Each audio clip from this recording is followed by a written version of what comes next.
Market access teams currently rely on three key sources of information: pharmacy sales data, health technology assessments, and claims data.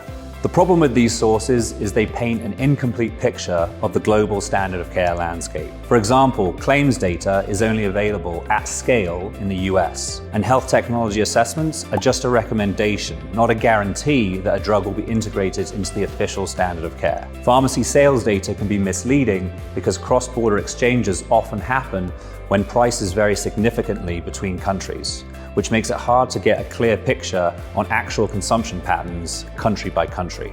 The bottom line is all of this means the data driving your decisions could be outdated or at worst, inaccurate. You could also do this type of research manually, but that takes a really long time. You could spend days or even weeks looking for the specific information you need. There is a better way. TrialHub's first-in-class automated standard of care solution, which is already being used by 5 of the top 10 pharma and 3 top 5 CROs.